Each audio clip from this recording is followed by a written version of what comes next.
entonces empieza de esta manera. Dice, el sumo sacerdote le preguntó, ¿es verdad lo que se dice? Y Esteban respondió. Y ahí empieza todo el sermón, que yo creo que finalmente no es conveniente leerlo en este momento porque digamos que no hay mucho que extraer como enseñanzas, sino que en general él hace todo un recuento del panorama bíblico desde el tiempo de Abraham hasta el tiempo de Jesucristo, ¿sí? Pasa por Moisés, pasa por David, pasa por el...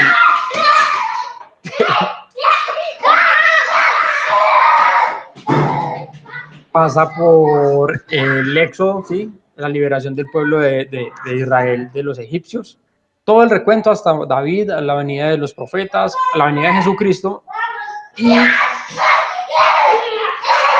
Regálame un momento.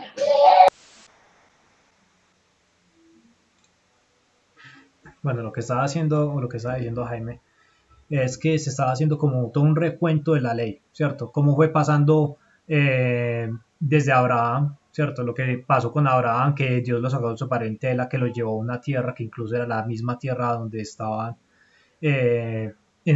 pues en ese momento los judíos, ¿cierto? Y entonces continúa explicando qué era todo lo que había pasado, cómo fueron esclavizados por un rey que después de que pasó cuando llegó a José, que no conoce, que un egipcio, ¿cierto? Que no recordaba que era lo que había hecho José por todo el pueblo de Egipto, ni también por su familia, empezó a esclavizar a todos y empezó a hacer todo ese recorrido. Llegó hasta David, donde David quiso edificar el templo para Dios. Ya después de eso salta a Salomón, que es el que lo hace, y luego hace el comparativo con Jesús, donde dice que asesinaron a todos los profetas antes, ¿cierto? Y que de esa misma forma habían asesinado a, a Jesús, que habían llegado justo pues con todas las señales y milagros que había hecho. Jaime quiere continuar entonces ahí. Ok, entonces digamos que él hace todo ese panorama, todo ese recuento y les demuestra a ellos que efectivamente él sí conoce la ley, ¿sí? Él sí conoce las escrituras y que todo lo que ellos creen y enseñan coincide con lo que él está enseñando en ese momento y con lo que él cree. Ahora, les hace énfasis en un punto y ya eso es terminando el capítulo donde les dice el versículo 51. Él termina todo el panorama y les dice, pero ustedes son duros de cabeza, de corazón y de oídos. Siempre se oponen al Espíritu Santo. Son iguales que sus padres. ¿A qué profeta no persiguieron? Mataron a los que antes habían anunciado la venida del justo. El mismo a quien ustedes entregaron y mataron. Ustedes que recibieron la ley por medio de ángeles, no la obedecieron. Esa es la frase con la que ellos definitivamente se desencajan y dicen, a este man hay que acabarlo. Y el versículo 54 dice así, cuando ellos oyeron a Esteban decir esto, se enfurecieron tanto que hasta les rechinaban los dientes. Pero Esteban, lleno del Espíritu Santo, levantó los ojos al cielo y vio la gloria de Dios y a Jesús a su derecha. Dijo entonces, veo los cielos abiertos y al Hijo del Hombre que está a la derecha de Dios. Pero ellos, lanzando un fuerte grito, se taparon los oídos y arremetieron contra Esteban. Y lo sacaron de la ciudad y lo apedrearon. Los testigos falsos pusieron, aquí entra un personaje que va a marcar obviamente la historia de ahí en adelante de la iglesia cristiana, dice así, los testigos falsos pusieron sus ropas, las de Esteban, a los pies de un joven que se llamaba Saulo, y mientras lo apedreaban, Esteban rogaba, Señor Jesús, recibe mi espíritu. Luego cayó de rodillas y clamó con fuerte voz, Señor, no les tomes en cuenta este pecado, y dicho esto, murió. Eso, mejor dicho, es el final de una novela, pero supremamente dramática, ¿cierto? Pero asimismo nos recuerda a un personaje que también en una condición similar, un poco más dramática, pronunció una frase similar, no les tomes en cuenta este pecado, ¿cierto? Él en ese momento dijo fue, Señor, perdónalos porque no saben lo que hacen, y fue el Señor Jesucristo en la cruz. Esto habla de una condición incluso de una persona llena del Espíritu Santo, porque como hablábamos ahorita con Juan David, acerca de las reacciones de las personas después de que nos permitan salir a la calle nuevamente, después de que se levante la cuarentena, algunas personas van a salir un poco desesperadas a tratar de buscar de cualquier forma su sustento, un empleo, una estabilidad, una cantidad de cosas, y muchos de pronto van a ser parte de un problema mayor. Los que van y hacen saqueos, los que hacen disturbios, los que roban, los que hacen cualquier cosa, porque es que yo no me puedo quedar sin sustento, ¿cierto? El cristiano tiene una postura muy diferente y el cristiano debe llegar al punto que dijo Pablo, que es que teniendo alimento y teniendo un techo, estemos contentos. Eso se llama el contentamiento, ¿cierto? El estar conformes con eso que es algo, un insumo básico, ¿cierto? Todos hemos escuchado acerca de la pirámide de Maslow, donde habla acerca de las necesidades fundamentales, ¿cierto? Y eso habla acerca de esas necesidades, el alimento, el techo y el vestido, ¿cierto? De ahí siguen otra cantidad de cosas. Y casualmente coincide con lo que dice Pablo acerca del contentamiento, que es teniendo alimento y teniendo un techo, estén contentos. De ahí para adelante, eso es ganancia, ¿cierto? El asunto con esto es que incluso el cristiano, aún teniendo necesidad, aún no teniendo eso básico, debería estar tranquilo, ¿cierto? Y me hizo recordar la frase de Nelson Mandela, la que le compartí alguna vez en un grupo, donde el personaje en su biografía sacó una frase que decía que el ser humano, cuando estaba fortalecido en su espíritu, incluso con el estómago vacío, puede permanecer tranquilo, ¿cierto? En calma, pero cuando su espíritu está fortalecido, cuando el espíritu de una persona no está fortalecido, hay canciones que dicen que hay una canción que me agrada por ahí de Aposento Alto que dice que el hombre cuando tiene hambre mata a otro hombre, ¿sí? El hombre cuando tiene hambre mata a otro hombre, porque le damos prioridad al alimento material que al alimento espiritual. Obviamente el ser humano vive de las dos, ¿cierto? Pero Jesucristo lo dijo, el Señor lo dijo, no solo de pan vivirá el hombre, ¿cierto? Sino de cada palabra que sale de la boca de Dios. Ahora, el caso de Esteban es una evidencia, ¿cierto? Innegable de la actitud que puede llegar a tener un creyente, un cristiano, cuando está afianzado y cuando está lleno del Espíritu Santo. Sus convicciones son más fuertes que cualquier cosa. Es decir, él está dispuesto a dar su vida por la causa porque él entiende realmente el sentido y el significado de lo que él está defendiendo. Y aún más, está dispuesto a hacer un poco más y está dispuesto a decirle a Dios, no les tome en cuenta este pecado, ¿cierto? Como lo hizo el Señor Jesucristo, porque ellos no entienden lo que hacen. Y eso habla del entendimiento, ¿sí? Del entendimiento. Rubén, ¿quiere aportar, Rubén? Sí, justamente en los versículos que usted estuvo hablando, decía que Esteban lo que hizo fue mirar al cielo, ¿cierto? Mirar al cielo y vio a Dios sentado al lado derecho de Dios, en el lugar de honor, que es algo que también decía Pablo, puesta la mirada ¿en quién? En Jesucristo, el autor y el consumador de la fe. Cuando nosotros tenemos puesta la mirada, es mucho más fácil poder llegar a esa meta. ¿Por qué esto? Porque pues obviamente en nuestras vidas van a llegar muchas dificultades, van a haber momentos en que de pronto vamos a creer que no vamos a ser capaces, porque es normal sentirlo, o sea, no es decir que entonces pues yo ya no sufro nada, pero es normal, a veces lo sentimos, pero cuando vemos hacia dónde está nuestra mirada, sabemos cuál es la victoria. Esteban ahí entendió, cuando vio a Jesucristo, cuando lo vio en los cielos, él entendió para dónde iba. Él sabía que la victoria no era acá en la tierra, él sabía que la victoria era la salvación y que no iba a morir, que a pesar de que moría ahí de pronto físicamente, iba a resucitar por la promesa que nos hizo Jesús en su momento, ¿cierto? Cuando lo leemos en la Biblia, que él iba a venir por nosotros. De pronto eso me puede ayudar a llenar pues como un poquito más de fuerza, ¿cierto? El estar siempre pegado en la palabra, el estar en oración, el estar en comunión. Es normal que pasen cosas en nuestras vidas y nos saquen a veces de como de quicio, ¿cierto? O que nos ayuden como a desenfocarnos. Pero cuando volvemos a ella, es cuando decimos, listo, ya me acordé cuál era mi camino. Era por acá, me estaba desviando, me voy a enderezar. Por eso la palabra también dice, es luz a mis pies y lumbrera a mis caminos. ¿Y qué era esto? Eran como unas pequeñas linternas que se colocaban en los pies.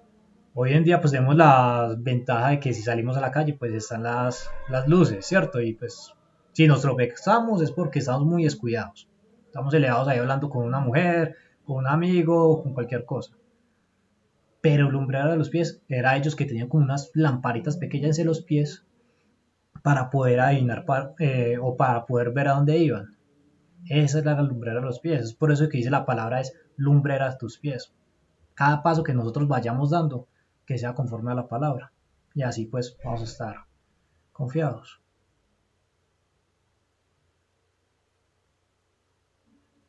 Ahí me... Ok, ok. Listo, entonces ahí termina esa novela, por así decirlo. Le recomiendo a cada uno que se la lea, ¿cierto? Eso habla de el ver cómo Esteban habla haciendo la defensa, porque el título, ese pasaje se titula Defensa y muerte de Esteban, realmente nos da como reflejo eso. Una persona que para defender lo que él cree y lo que predica, tiene un total conocimiento y pleno de lo que está enseñando, ¿cierto?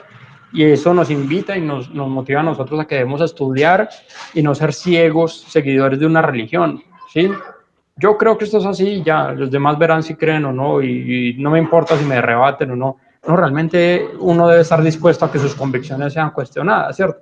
Y eso nos lleva cada vez a estudiar más, a profundizar más en la palabra, a escudriñar, a tratar de indagar por qué sucedió cada cosa y por qué lo dijo y si eso realmente tiene peso, si eso realmente se cumple en este tiempo o si eso era solamente ese momento. Y cuando nosotros hacemos eso nos damos cuenta que esa palabra es tan vigente para ese momento en que se dijo como para ahora. Uno lee la carta a los romanos y pareciera estar leyendo el periódico de hoy, donde describe cada una de las cualidades de las personas en este tiempo y uno dice cómo pudieron hablar de una cultura y de una sociedad que en ese tiempo no existía, pero que en este tiempo realmente ya está totalmente manifiesta, ¿cierto? Y obviamente nos da a entender que hay una inspiración sobrenatural para que estas personas pudieran escribir estas cosas. Listo. Esteban termina diciendo entonces, Señor, no les tengas en cuenta esto, no les tomes en cuenta esto pecado. como pecado, ¿cierto? Y dicho esto, murió, ¿cierto? Murió tranquilo. Recordemos a los pies de quién fue puesta la ropa de Saulo cuando lo estaban apedreando. A los pies de un joven llamado Saulo, ¿sí? Y ese es el personaje que aparece en el capítulo 8 que vamos a empezar a leer hoy. Hechos capítulo 8, les recomiendo la Reina Valera contemporánea, ¿sí? Para que podamos seguir la lectura. Hechos capítulo 8, versículos del 1 al 3. Dice, Saulo estuvo de acuerdo con la muerte de Esteban, y ese día se desató una gran persecución contra la iglesia que estaba en Jerusalén, y muchos se dispersaron por las tierras de Judea y de Samaria, menos los apóstoles.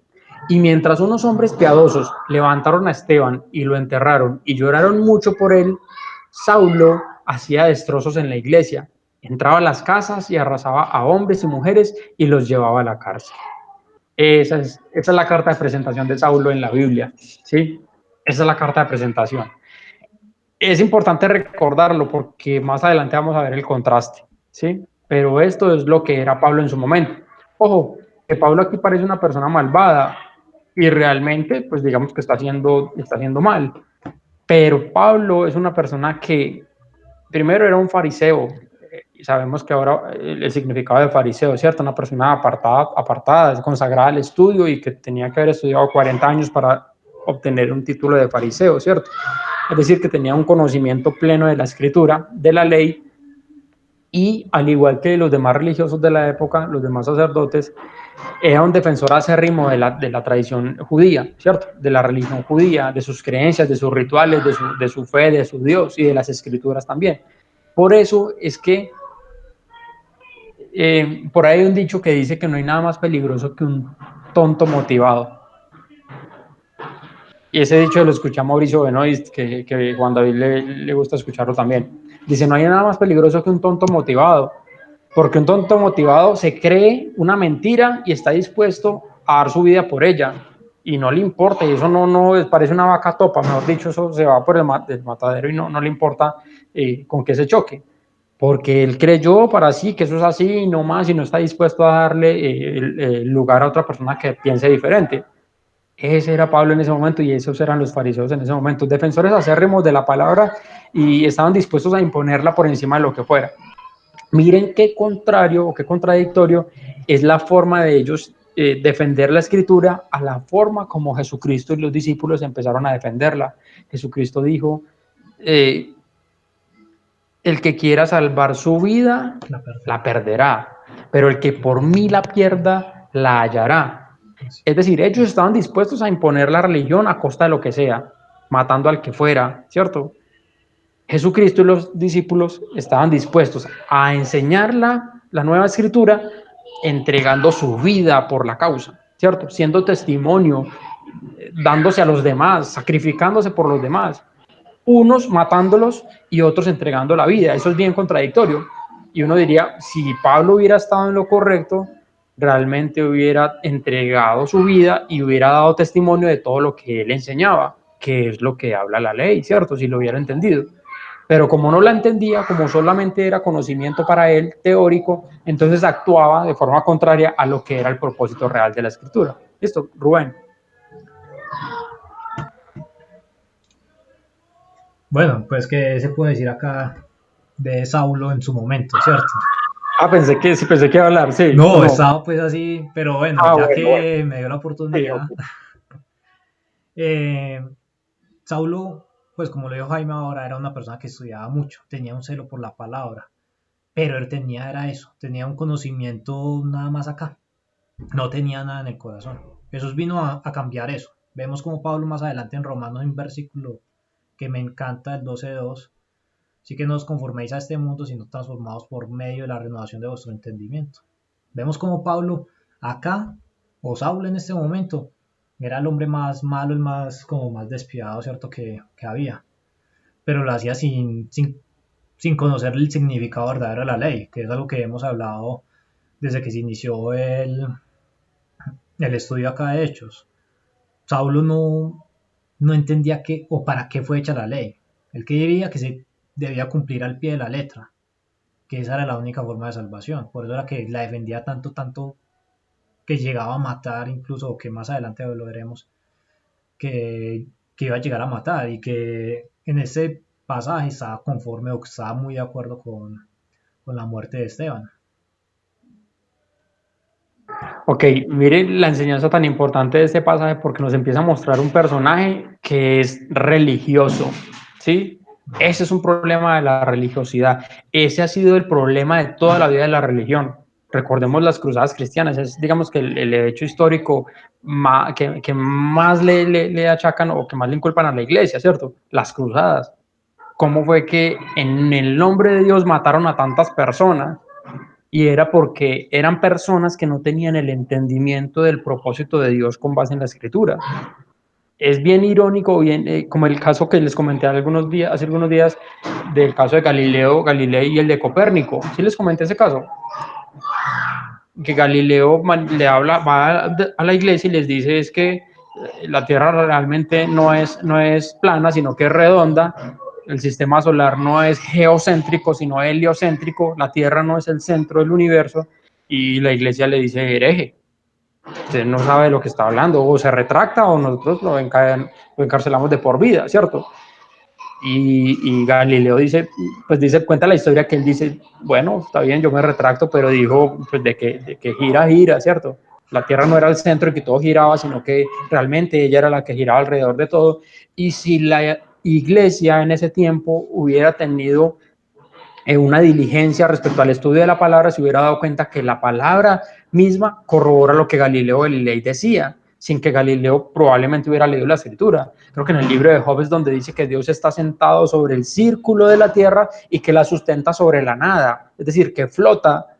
Y ellos en su tiempo creían una cantidad de cosas que decían que era que la tierra era plana y que era soportada sobre la espalda de Atlas o que sobre el caparazón de una tortuga y que cuando Atlas cambiaba entonces de hombro la tierra, que entonces temblaba y una cantidad de cosas todas fantabulescas, sin entender lo que realmente en este momento la ciencia corrobora, que es que la tierra esférica y que realmente flota, que está suspendida sobre la nada. Entonces, mire qué contradictorio es el hecho de yo simplemente tener una fe ciega y no estudiarla y no profundizar para conocer realmente cuáles son sus fundamentos y simplemente decir, yo creo en ese Dios, yo soy apostólico, romano y una cantidad de cosas sin entender eso qué significa, ¿cierto? Muchos católicos incluso ni siquiera saben qué significa la palabra católico. ¿Qué significa católico? Hace el nombre de la religión, pero eso tiene un significado. Y muchos dentro del cristianismo tampoco entienden cuál es el significado del cristianismo. Simplemente creen que es cambiar de religión a otra, cambio de rituales, cambio de forma, ¿cierto? Una doctrina religiosa más. Y no pasa nada en sus vidas. Por eso hay mucha gente que dura tantos años en una iglesia y usted son los que peores testimonios dan afuera. Hay gente afuera que dice, pero yo conozco cristianos que se comportan peores que yo y yo no voy a una iglesia. Realmente muchos de esos son las personas que llevan mucho tiempo en la iglesia y que no han tenido una transformación en sus vidas porque son poco diligentes a la hora de estudiar la palabra y de tener una intimidad con Dios.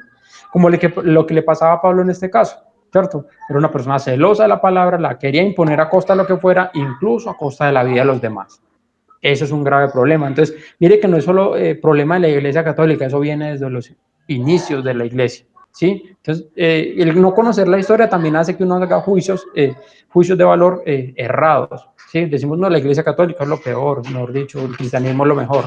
No, eso realmente proviene de allá, de una cultura que no entendía, que realmente no tenía una comunión con Dios. Y Jesucristo tiene una frase muy fuerte respecto a eso, que es la enseñanza, mejor dicho, esa es primordial para todo cristiano. Él dice... ¿cómo es que dice? Mentiras, él dice, muchos en el día postrero me dirán, Señor, Señor, en tu nombre hicimos, en tu nombre profetizamos, expulsamos demonios, en tu nombre hicimos una cantidad de cosas, teníamos un grupo, hacíamos estudio bíblico, hacíamos una cantidad de cosas, ayudamos a los demás, y el Señor les dice, y yo les diré, apártense de mí, hacedores de maldad, nunca los conocí. Y uno dice, venga, Señor, pero ¿usted qué les está juzgando si ellos dicen que hicieron todas las cosas buenas? Profetizaron, enseñaron la palabra, cumplieron con la gran comisión, profetizaron, expulsaron demonios, ayudaron, toda la vaina. ¿Y usted por qué los está señalando? Y él dice, es que yo nunca los conocí, usted nunca tuvo una relación personal conmigo, porque la eternidad se trata de eso, de que usted me conozca a mí, a Jesucristo, el Hijo de Dios. Él lo dice en un versículo, en esto consiste la eternidad, en que te conozcan a ti, el único Dios verdadero, y a Jesucristo, a quien has enviado. Eso es la eternidad. Cuando una persona no conoce a Jesucristo, entonces se vuelve religiosa, ¿sí? Y se vuelve fanática, y ya no da lugar a que otras personas piensen diferentes. No permite ni siquiera que cuestionen sus convicciones, no permite que otra persona piense diferente y que pueda ampliar incluso su panorama. Y eso es un problema gravísimo. Le ha traído muchos problemas a la religión. Incluso es uno de los principales motivos. No, Samo, no.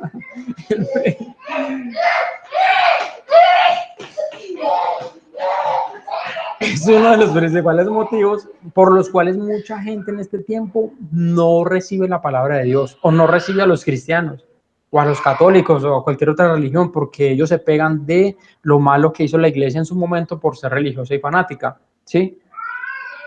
Y hasta cierto punto tendrán razón, porque es que no es a nosotros a quien nos debe recibir, sino a Dios.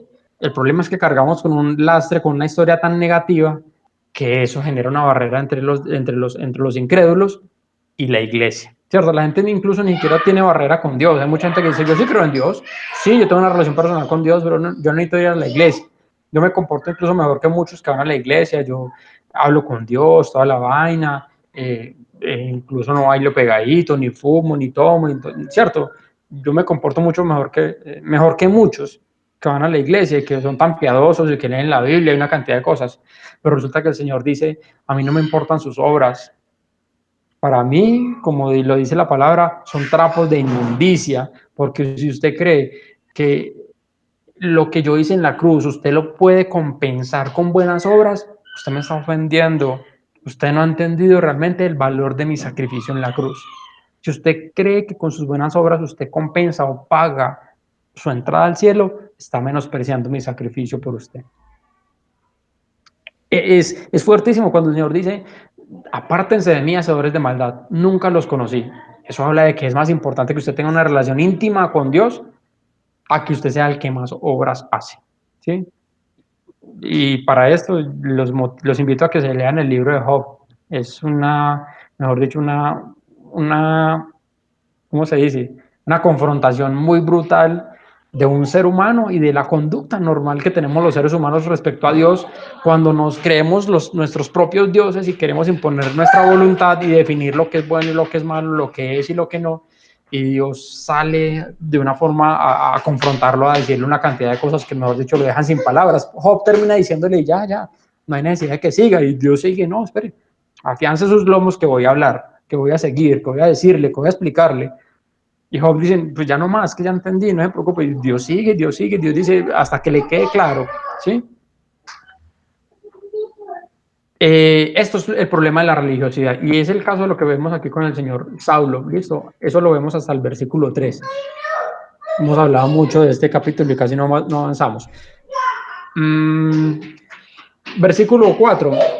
El título es Predicación del Evangelio en Samaria. Aquí empieza una historia bien interesante. Vamos a tratar de ver hasta dónde logramos leer. Si alguien tiene alguna pregunta en medio de la lectura, puede hacerme puede hablarme, porque no lo estoy viendo en este momento, para que paremos y lo aclaremos. Dice, Hechos 8, versículo 4 en adelante. Mientras tanto, era que mientras que los perseguían y los dispersaban, dice, los que se habían dispersado iban por todas partes anunciando el evangelio. Fue así como Felipe llegó a la ciudad de Samaria y allí les predicaba a Cristo. Toda la gente escuchaba con atención lo que les decía Felipe y oían y veían los milagros que hacía. Aquí estamos hablando de Felipe. ¿Sí se acuerdan de algún Felipe? De pronto en los estudios hemos hablado de algún Felipe. ¿Alguno de ustedes se acuerda de Felipe? Sí, no, Rubén, Luisa, Juancho. Felipe, creo que era uno de los 7. No, ninguno. Rubén tampoco. Okay, no. Resulta, si se acuerdan del caso de la entrega de los alimentos para las viudas, dice la palabra que cuando las viudas de los griegos no estaban siendo bien atendidas, sino que se le estaba dando prioridad a las viudas de los judíos. Entonces los griegos fueron a protestar y le dijeron a Pedro y a los discípulos que eso había una inconformidad ahí. Entonces ellos les dijeron, bueno, no hay problema, hagamos algo, escojan entre ustedes a 7 jóvenes llenos del Espíritu Santo, de sabiduría y de buen testimonio. Y dice la palabra, ¿para qué? Para que se encarguen de esa labor, ¿de qué? De servirle la mesa a las viudas de los griegos, ¿sí? Y a todos en general.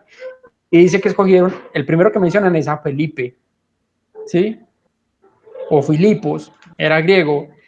Miren que este personaje que en un momento fue escogido para servir las mesas, es el mismo personaje que va a protagonizar la historia de aquí en adelante, o al menos en este capítulo, enseñando la palabra de Dios. Eso habla del nivel o de los rangos que se generan en la iglesia en la iglesia para el servicio a Dios. A veces creemos que el más importante es el que se para en el altar y enseña la palabra. Pero el mismo que en un momento estuvo sirviendo las mesas, después está enseñando la palabra por la llenura del Espíritu. Y ese mismo no tuvo problema, a pesar de tener todo el conocimiento, de ir a servirle a los demás. Es muy contradictorio esto porque en el mundo la jerarquía está en cuanto más crezca usted, pues menos se unta, ¿cierto? Jesucristo dijo, el que quiera ser el mayor entre ustedes tiene que ser el menor, tiene que ser el sirviente, tiene que ser el más bajo de todos.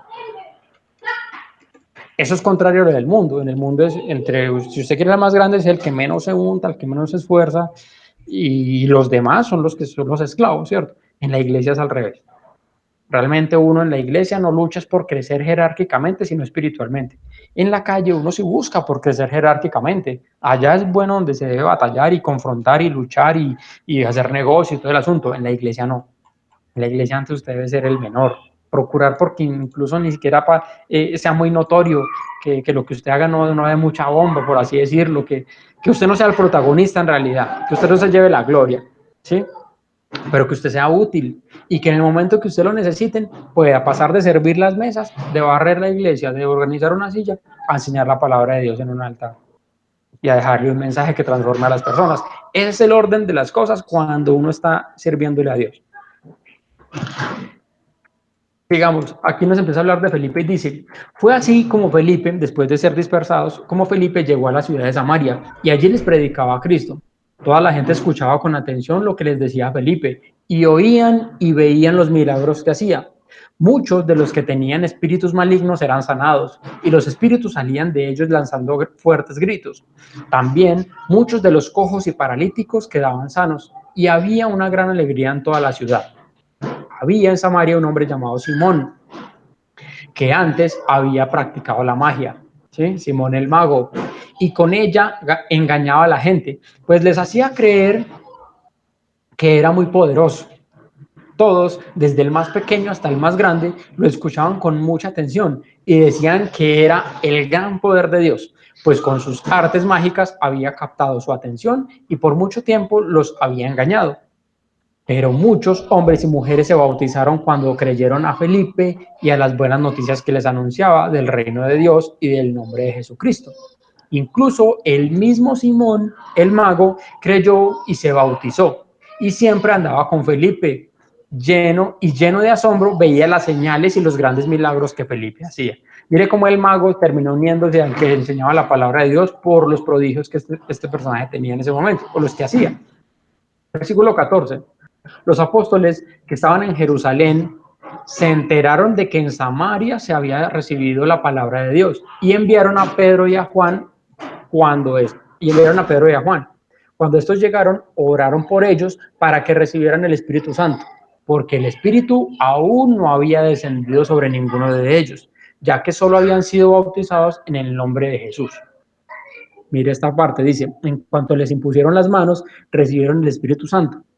Hasta ahí vamos a dejarlo un momento. Hace unos días hablaba con Juan David acerca del tema del bautismo. Como si una persona en este momento tuviera la disposición de bautizarse, ¿cómo lo haría? ¿Cierto? Si yo no tengo forma de salir, no hay forma de ir a una iglesia, no hay forma de ir a un retiro, si el ritual es por inmersión, ¿cierto? Que me bautizan a mí. Y vemos que estas personas, dice la palabra, que ya habían sido bautizadas solamente en el nombre de Jesucristo, pero que enviaron a Pedro y a Juan, y cuando oraron por ellos, les impusieron manos, fueron bautizados en el Espíritu. Esto es una de las enseñanzas también importantes del tema del bautismo. Jesucristo se lo dijo a Nicodemo. Nicodemo era un fariseo, similar a Pablo, experto en la ley, ¿cierto? Maestro de maestros. Y Jesucristo, hablando con Nicodemo, le dice, si no naces del agua, dice que si no naces de nuevo, no entrarás al reino de Dios. Y Nicodemo le dice, ¿cómo puede un hombre nacer de nuevo? ¿Cómo puede entrar un hombre nuevamente en el vientre de su madre? Y el Señor le dice, de cierto te digo que si no naces del agua y del Espíritu, no entrarás al reino de Dios. Y Nicodemo no entendía realmente lo que el Señor le decía. Nicodemo nuevamente le dice, ¿cómo puede realmente pasar esto, que un hombre vuelva a nacer? Y el Señor le dice, siendo tu maestro de la ley, ¿no entiendes las cosas? Le dice, si no entiendes las cosas terrenales, ¿cómo le voy a enseñar las cosas celestiales? Es decir, nuevamente tenemos el mismo perfil que tenía Pablo, un personaje con mucho conocimiento, pero con muy poco discernimiento.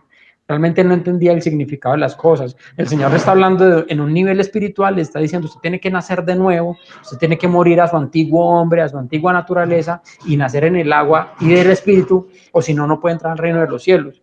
Y Nicodemo no entendía lo que él estaba hablando. Esto sucede en este mismo momento, cuando Felipe va y predica en Samaria, y dice que fueron bautizados en el nombre de Jesucristo, pero cuando llegan Pedro y Juan, oran por ellos, les imponen las manos y son llenos del Espíritu Santo. Esta es una condición para ser salvo, ¿sí? Esto realmente es una condición. Una persona puede pasar toda su vida, haberse bautizado en agua y no pasó nada en su vida, ¿sí? Ese es el ritual, pero el efecto que eso genera es el bautismo del Espíritu, y es cuando una persona se siente llena de la convicción de que Jesucristo es el Hijo de Dios, de que murió por nosotros en la cruz y de que por su muerte somos salvos. Entonces esa persona empieza a orar de una manera diferente, empieza poco a poco a cambiar sus hábitos de vida, empieza a caminar y a parecerse cada vez más al Señor, y empieza a tener una llenura que la palabra lo llama el denuedo. El denuedo es falta de temor, y la falta de temor para enseñar la palabra de Dios, ¿sí? Esa persona ya ahorita está dispuesta no ahora a matar a las personas para que crean en lo que Dios dijo y lo que Jesucristo hizo, como lo que hacían los fariseos y lo que hacía Saúl en su momento, sino que esa persona incluso está dispuesta a entregar su vida para que los demás entiendan de qué se trata. Entonces, por eso surgen misioneros, por eso surgen muchas personas que entregan sus carreras y se dedican al pastorado, a enseñar la palabra, alguien presta su casa, alguien se dedica a estudiar para poderle compartir a otro, alguien se humilla para que otro pueda entender realmente cuál es el amor de Dios, y empieza a cambiar una cantidad de conductas para que la obra de Jesucristo, la obra de Dios, sea reflejada en él, y por medio de su testimonio otras personas crean. Eso es uno de los efectos, o es el principal efecto de la llenura del Espíritu Santo, la transformación de mentalidad y de conducta de una persona. El ritual, sí, bien, cuando las cosas se dan, cuando hay posibilidad de acceder a la iglesia, a la piscina, al charco, todo el asunto, bien. Cuando no, el efecto es decir, Dios no habita en templos, la palabra dice que Dios no habita en templos, ¿cierto? El creador de todas las cosas, ¿cómo va a habitar en un templo? Él llena el templo, Él llena el lugar donde nosotros estemos, pero Él no habita ahí. Él ahorita, cuando el Espíritu Santo llega a nosotros, Dios viene a habitar en nosotros. Y ahora somos nosotros el nuevo templo. ¿Listo? Y eso empieza a generar una transformación en la vida del creyente. ¿Listo? Eso fue lo que pasó en este momento. Que se habían sido predicado el Evangelio en el nombre de Jesucristo, fueron bautizados, pero todavía no habían recibido el Espíritu Santo. Son las 7:05. Continuamos, paramos. ¿Qué quieren hacer? Continuamos, dice Luisa. Si ve que hay que leerlos. Sí. ¿Qué dice Juancho? No, mira que yo sí los debo dejar porque toca una clase ahorita. Pues ya, mejor dicho. Listo. Vale, bueno, vamos a continuar. Igual le compartimos el video. Bueno, chao. Dice, versículo 18. Aquí nuevamente entra Simón el mago y dice: al ver Simón que el Espíritu Santo se recibía por la imposición de manos de los apóstoles, les ofreció dinero y les dijo: denme también a mí este poder para que cuando yo imponga las manos sobre cualquier persona, ésta reciba el Espíritu Santo. Al oír esto, Pedro le dijo: que tu dinero perezca contigo si crees que el don de Dios puede comprarse. Tú no tienes nada que ver en este asunto, porque en tu interior no eres recto con Dios. Arrepiéntete de tu maldad y ruega a Dios. Tal vez te perdone por ese mal pensamiento. Por lo que veo, estás en manos de la amargura y la maldad. Simón respondió: rueguen por mí al Señor, para que no me sobrevenga nada de lo que han dicho. Versículo 25 dice: después de haber testificado y proclamado la palabra de Dios, ellos volvieron a Jerusalén y en muchas poblaciones de los samaritanos anunciaron el evangelio.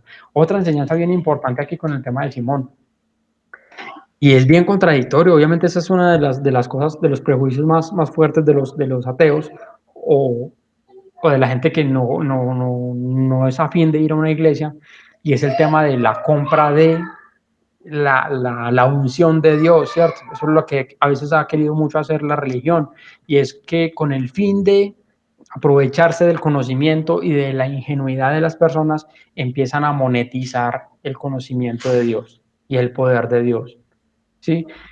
Simón, en este momento, que era el mago, les dice: venga, ¿cuánto tengo que darles pues para que ustedes me den ese poder? Pero sabían Pedro y Juan, que estaban llenos del Espíritu Santo, cuáles eran las intenciones de Simón a la hora de querer recibir el Espíritu. Y él les dice: eso no es de esa manera. Que su dinero y usted perezcan con él, si creen que el poder de Dios puede ser comprado. Nos está dando una enseñanza muy clara. Cuando uno no estudia, nuevamente puede encontrarse con este tipo de cosas. Hay muchas religiones que en este momento pueden decirle a usted: venga, pague por tantas cosas, pacte y Dios lo va a bendecir, pague porque yo ore por usted, y yo oro porque su familia se sane, y que su familiar que murió, que está en el purgatorio, ya llegue a los cielos. Y la misma palabra en la que ellos dicen basarse los está contradiciendo y les está diciendo el poder de Dios no se compra. No se compra, no hay con qué pagarlo. Es el mismo ejemplo de las obras que queremos hacer para compensar la muerte del Señor en la cruz. No hay cómo pagarlo. Eso es simplemente un reflejo de cuando tenemos la llenura del Espíritu, ¿sí? Pero ni es para compensar, ni lo podemos pagar, ¿sí? Salomón, creo que es el que dice, ¿qué podrá dar a cambio el hombre por su alma? ¿Qué podrá dar el hombre a cambio por su alma? No sé si es Salomón o si es Jesucristo, no recuerdo bien el pasaje. ¿Qué podrá dar el hombre por su alma? ¿Sí? ¿De qué le sirve al hombre ganar el mundo si perdiera su alma? Y ellos aquí le están diciendo, no se le ocurra a usted creer que el poder de Dios se puede comprar. Esto nos abre la mentalidad. Jesucristo dijo, y conoceréis la verdad y la verdad los hará libres. Cuando uno conoce la verdad, ya uno no se deja engatusar, ya uno entiende que no tiene que pagar por las cosas de Dios. A Pablo es el que dice, por gracia recibiste, por gracia da. ¿Gracia qué es? Gratis, voluntad de Dios, favor de Dios, inmerecido. De esa forma lo recibió, de esa forma délo a los demás.